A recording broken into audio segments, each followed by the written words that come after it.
to the Diversity Rocks podcast brought to you by Orange Orchid, where our mission is striving for everyone at work and in society to feel like they belong. We want to disrupt the system. My name is Liz Critchley. My pronouns are she, her. I'm a white woman in my late 40s, shoulder-length blonde hair with a fringe, and today I'm wearing a black top. The topic of today's discussion is Let's Talk Autism, and I'm delighted to be joined today by the wonderful Sam Grierson and Megan Black. Hello, both. Hello. So let's start by getting to know you both. Sam, do you want to kick us off? Tell us who you are. What's your origin story? Thanks, Liz. I'm Sam Grierson. I'm a writer and a film director. I have blonde hair. I have blonde hair now. I have blonde hair and dark glasses, and I'm very tall, although you can't see that when I'm sat down. Megan, do you want to introduce yourself? Yeah, my name is Megan Black. I am a gay rock star, and my pronouns are she, they. I have very unbrushed red hair, and I wear strange clothes. And have on today some very cool yellow tinted glasses. I do. I wear these a lot. I'll come back to these. Okay. But yeah. We'll talk about these later. So Megan, how did you and Sam meet? The first time we met was via email, if I'm right in saying. Sam had written a really cool audio play. Hadn't told me much about it, just said, I really like your song Fur Coat Queen, which was basically the first song I ever wrote. It was my way of coming out. Hadn't told my parents, hadn't told anybody. So Sam was like, I've written this audio play about these three women. It's very gay, it's very about autism as well. And I was like, cool. Fur Coat Queen probably fits that very well. And then it was released and I found out it was starring Miriam Margolyes, who's like a national treasure. I was like, you didn't tell me this. Yeah, that's how we met. And then we've just kind of kept in touch creatively. I just sort of pester Sam every couple of months. So excellent. And Sam, tell us about the program, because I know that Megan also has a song on your new short film. Do you want to tell us a little bit about that, Sam?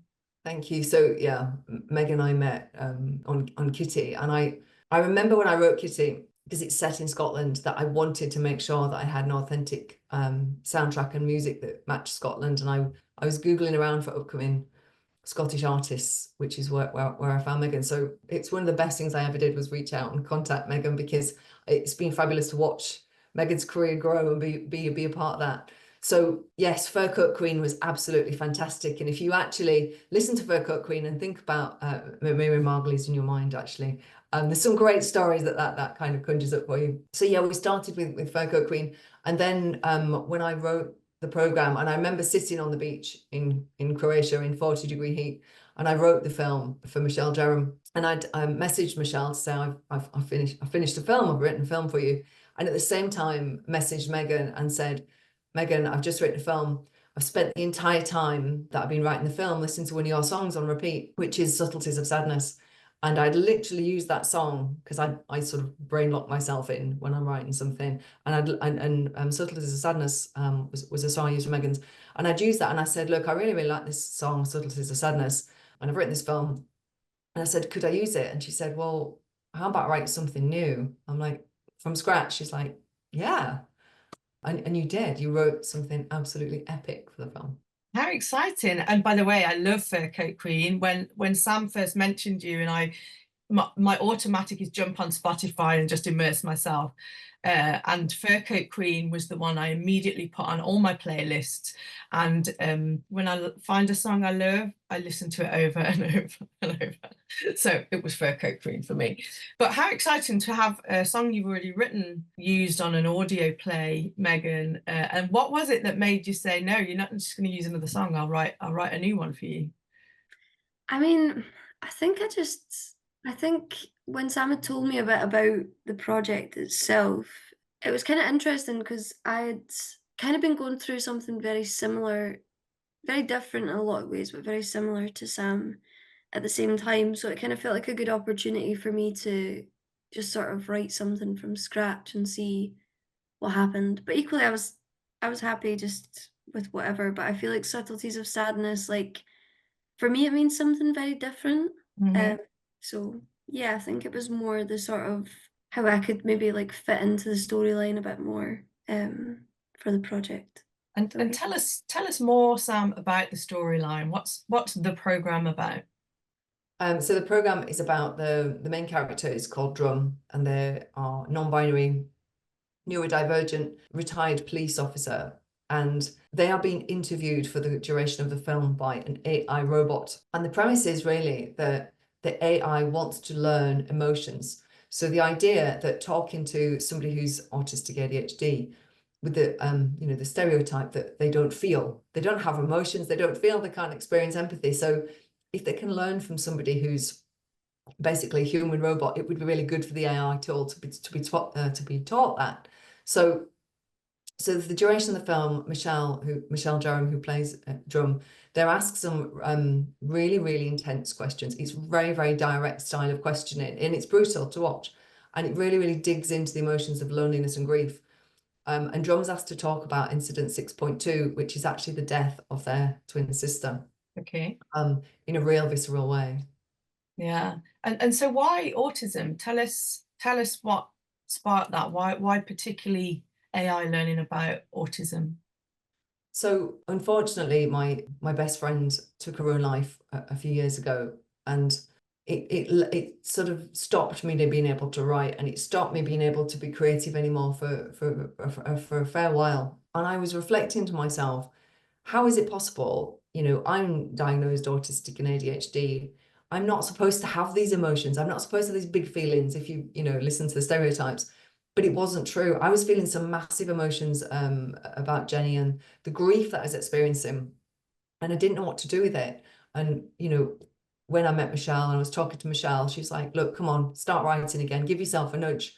So I wrote this film, and I wrote this film on purpose. With obviously, I can't take my autistic ADHD lens off, so it was very much written with an autistic lens, with an autistic ADHD character in mind, in order to explore that and to challenge the stereotype.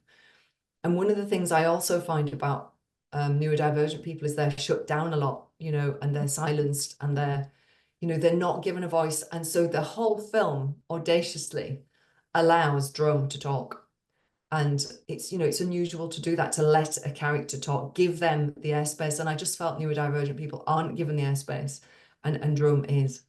And Megan, tell us about your involvement with autism, what you're interested in the topic of autism.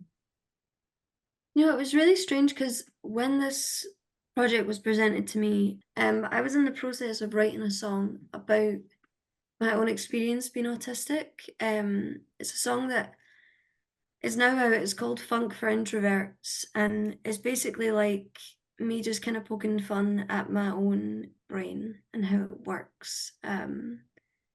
I was just finding a lot of time, like the song has kind of like grown and changed a lot, but I think it was really strange because when this was presented to me, that's what I was writing about at the time as well. So it kind of feels like the flip side of the coin from Funk for Introverts, where Something Golden is very much like the actual feelings behind it, and Funk for Yeah. Introverts a lot more of the present, like how I would present myself, if that Yeah. makes sense.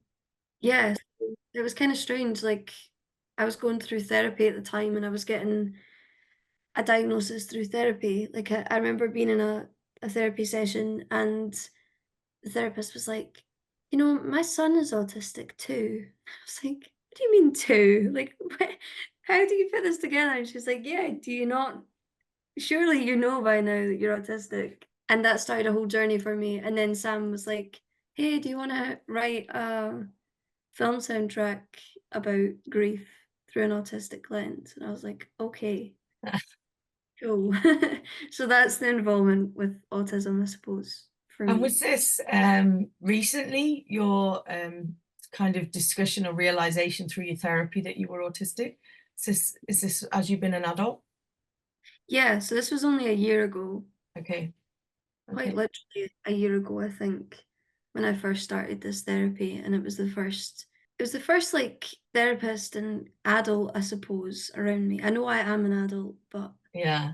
a grown-up adult that had said to me, like, "I think you're autistic, and I don't think you know that you are."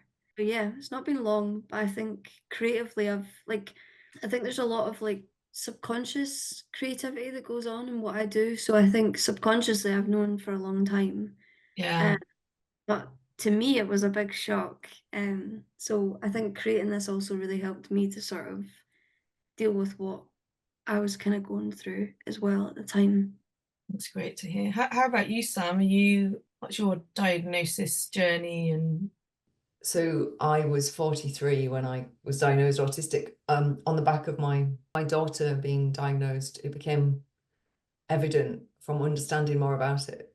And back in 2018, there was nothing out there. There was nothing. So all of a sudden, you're presented with these words, autism and sensory processing disorder, and I'd vaguely heard of them, but there was nothing out there. You start googling it, and all you've got there is Rain Man, and there's nothing, absolutely nothing. And I went through a process of grief and real anger, kind of looking back and thinking about my younger self that didn't have any support or understanding or latitude when my behavior might not be exactly what people would expect in a scenario.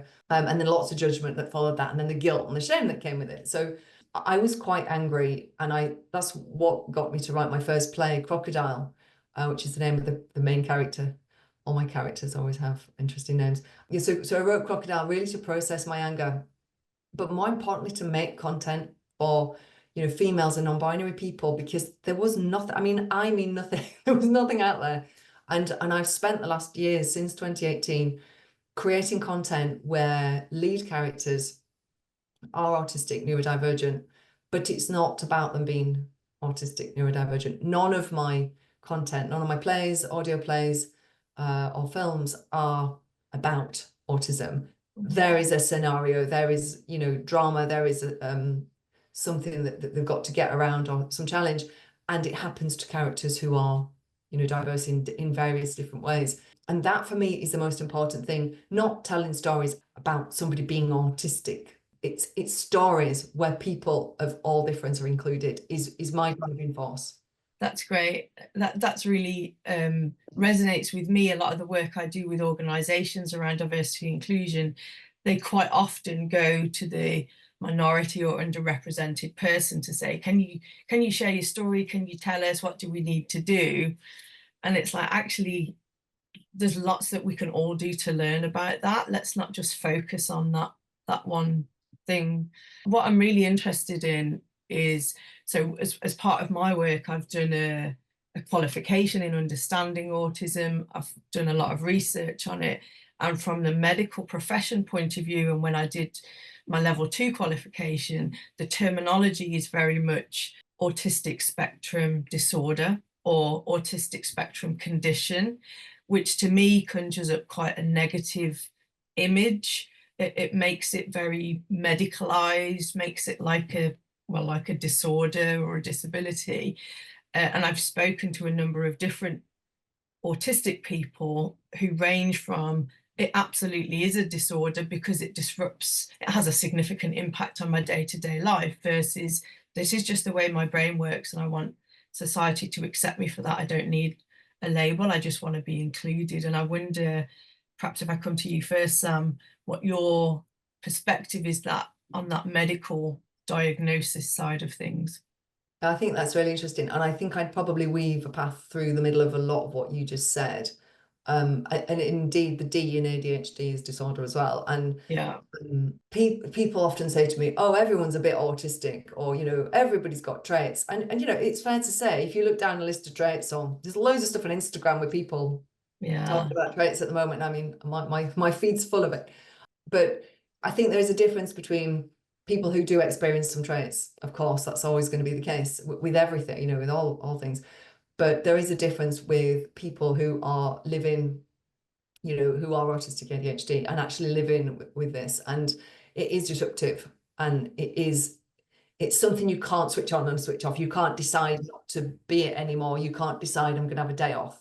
And it is disruptive, and you don't always know what day you're going to get when you wake up. Is today going to be a disrupted day, or is today am I going to have hyper focus? So it is disruptive, disabling, but often environments are disabling as well. And I think when people talk about disabled people, I think actually it's interesting to talk about environments which are disabling. So one of my absolute pet hates, and you saw me do this yesterday, Liz, is hand dryers. If we go in public toilets and the hand dryers go on, I'm like literally can't cope. So it's just a small example of disabling environments, you know, that actually, you know, leave the person experiencing something. So I think it's a weave down the middle of what you said, but it is a condition in its own right. You know, I think some people, there is a trend, isn't there, to be, it's cool now to be ADHD. I've heard people say this, oh, you're cool because ADHD is cool and trendy now. No, that's not the case. Let's take this seriously. Yeah. How about you, Megan? What's your view on it? I really feel that with the what you're saying about, you know, it is debilitating for people, and I think there's a lot to it. Like, you know, my experience of being diagnosed is a lot different from Sam's, and our experiences, you know, growing up in different generations as well that understood it more and less than each other. And for me, the medical terms can be useful for people, but I think the wording behind it as well, there's a level of, how do we take this seriously enough that it isn't, yeah, like a TikTok trend sometimes. It's kind of hard though, because I see videos and I'm like, this is actually really, like, there's a creator that I follow. She brings a lot of awareness to autism and to ADHD, and I feel like that can be so useful because it's targeting these younger generations, and it's also in a way that, like, if you do have ADHD, watching these little short snippets of information done in a funny way, probably going to make you pay attention more than someone being like, so this is how this is diagnosed and genetically and all this kind of, you know. But equally, I have noticed as well that a lot of people kind of turn these symptoms of ADHD and of autism into funny, quirky, relatable things that can sometimes feel a little bit demeaning. Yeah. I think it depends on the day that I'm having. You know, if there's days I wake up and I've decided to focus on something and that's all I will do. It doesn't matter who I talk to. You know, even before we had this call, like, I've been really focused on something, but in quite a, you know, it's sort of made me very anxious and very overwhelmed and very overstimulated. There's other days where I feel like it's like a superpower, like I can get so much done and it makes me feel really good about what I do. But then there's days where it's really debilitating. I can't focus on anything. It tends to be if I have a day off, if I don't have anything to do, or I'm trying to carve out time for myself, that I get this paralysis over, like, what should I do with my free time? And then I end up scrolling on social media and I see people, you know, being like, oh yeah, like, here's me putting my keys in the fridge because I have ADHD. Like, you know, and I'm like, this is nonsense. Like, this kind of hurts my feelings a bit. So it depends. For me, it's that balance of how do we raise awareness, especially for younger people, in a way that's accessible, that isn't just boring medical facts. Sometimes, you know, that isn't just framed in a disorder, but also is still taken seriously and is respectful to people, because it is a spectrum and some people can't live their lives because of it, you know. So that's quite a long-winded answer, but yeah. Yeah, no, I think it's a great answer, Megan. And it strikes me, I think a lot about what individuals can do to help people feel like they belong and to make people, you know, to include people. And then I also think about the system. I think, you know, over hundreds and hundreds of years, there's just a way of doing things that the world has created that has so many flaws in it and is not inclusive. And so you kind of just made me think when you were saying that. I'm going to ask you both, if there's one thing that an individual could do to make the world a little bit more inclusive for autistic people, what would it be? And then also the system. What's the big thing that you think really gets in the way that we need to work at? I'm going to come to you first, Sam. What can each individual do, and what's wrong with the system? I think on an individual level, and I wouldn't specifically think about this in terms of autism or ADHD, is just about, when you meet any individual, it's about understanding what their requirements and what their needs are. And I always just try to treat people as people. because we all present with different things on different days. And I think if people can be open-minded to difference just generally, and accepting, and, you know, work with that person to say, what do you need? You know, because we're all just people having difficult days. So I think it's about just treating a person as an individual. And the system, what's the big thing?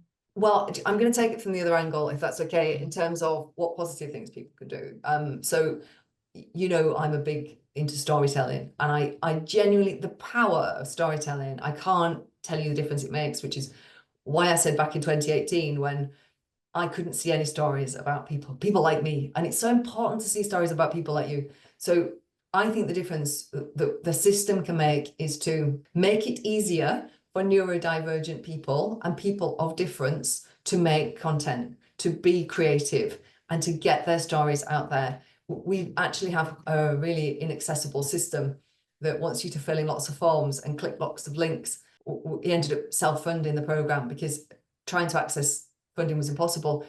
We're now working on a feature film, which is going to need a little bit more money than that. And, you know, trying to navigate the process of how do you get funding, how do you get requests, how do you, and, you know, I've had to sort of bypass the system and get individual people to help me navigate the process. So for me, it's think about your process you're asking people with difference to follow, because by definition, you know, we may find that challenging. So embrace that and you know, share stories that people of difference and neurodivergence tell. Brilliant, thank you. Over to Megan then. So what's your one ask of individuals, and what's your thing about the system? It's quite a difficult one because I don't really know any other neurodivergent person that has the exact same things that find overstimulating to me. Like, so for example, I wear these glasses. I think people just think I'm a bit of a bam and I wear sunglasses inside because I want to look cool. And I'm like, I'm happy you thinking Which you that. do, by the way, you do look cool. Thank you. Thank you. I mean, I love that part of it, don't get me wrong. Like, I've chosen sunglasses for a reason.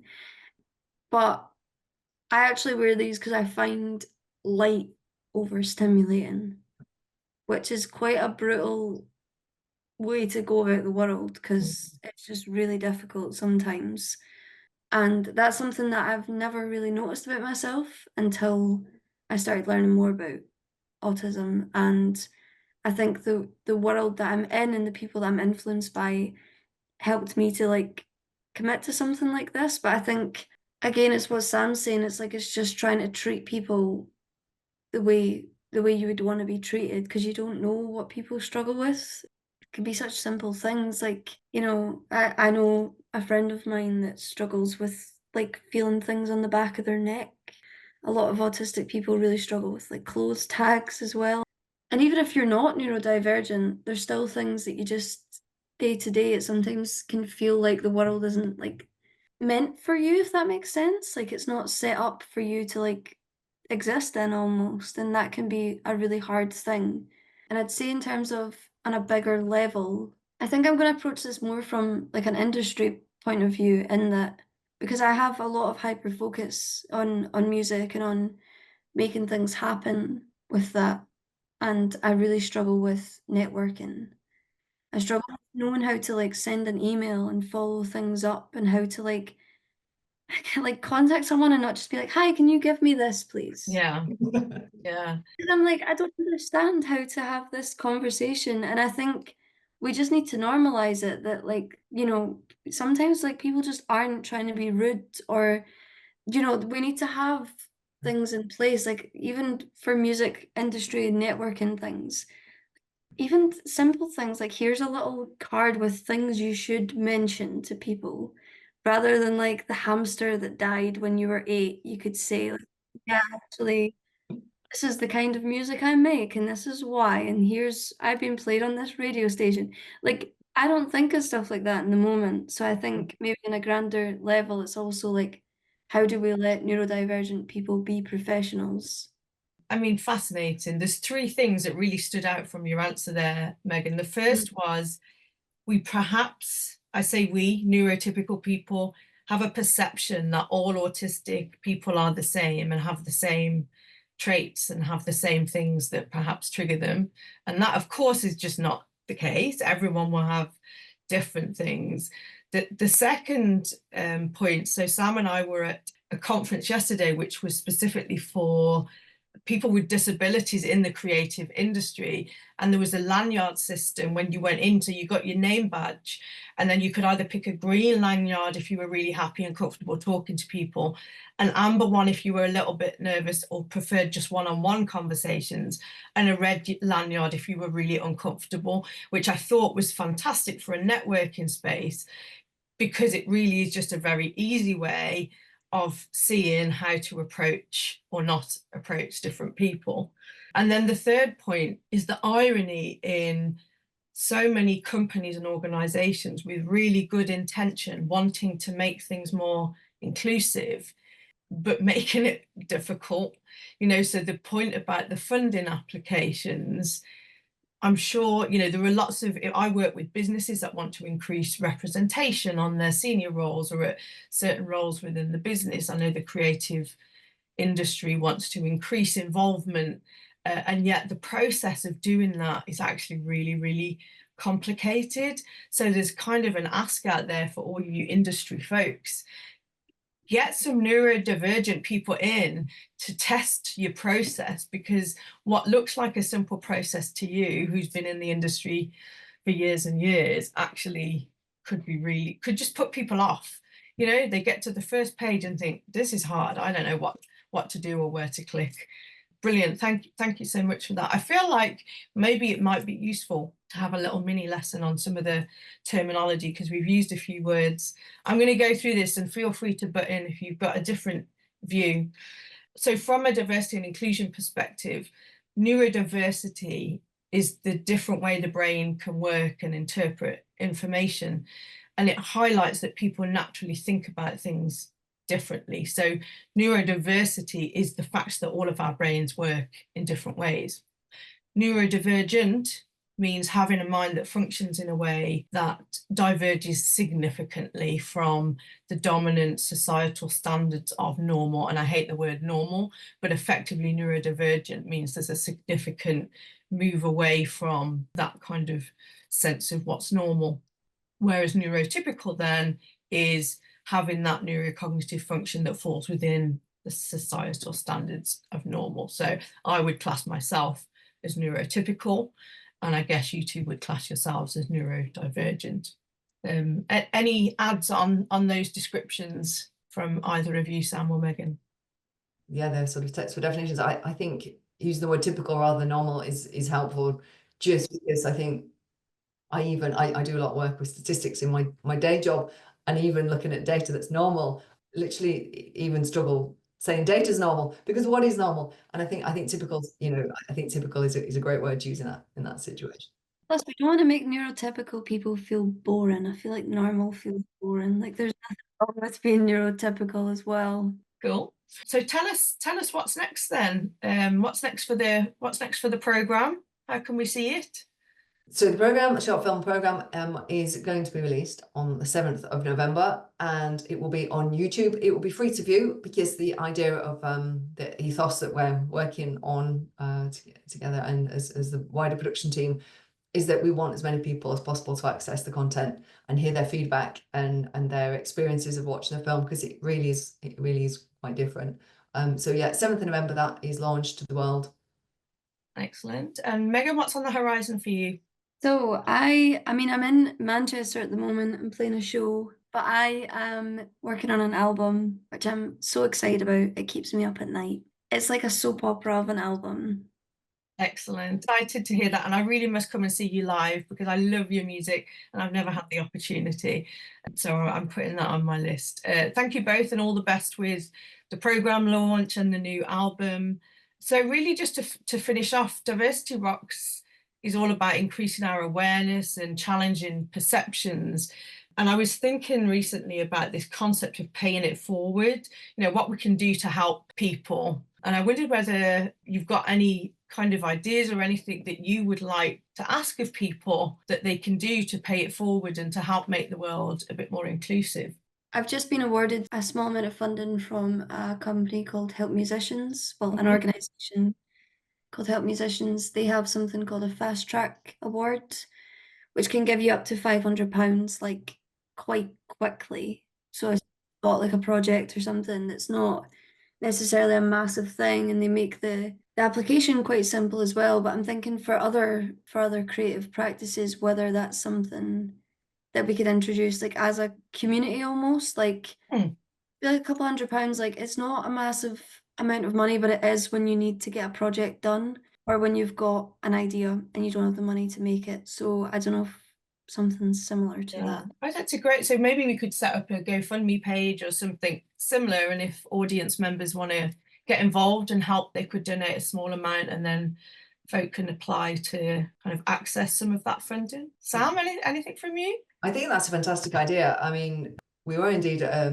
a conference yesterday talking to people with disabilities in the art space, and I got chatting with an actor who she's really struggling to kind of to cut through and get involved. And she started talking to me about, she's got a subcategory of neurodivergence. I don't want to give too much away.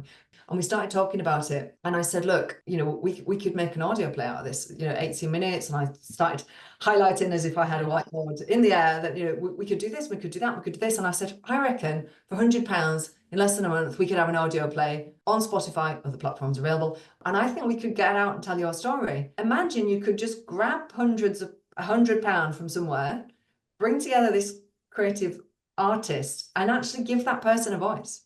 That would be amazing. Wouldn't it just be? And I know personally I would want to contribute to that, so let's do that. I'm going to set up a GoFundMe page.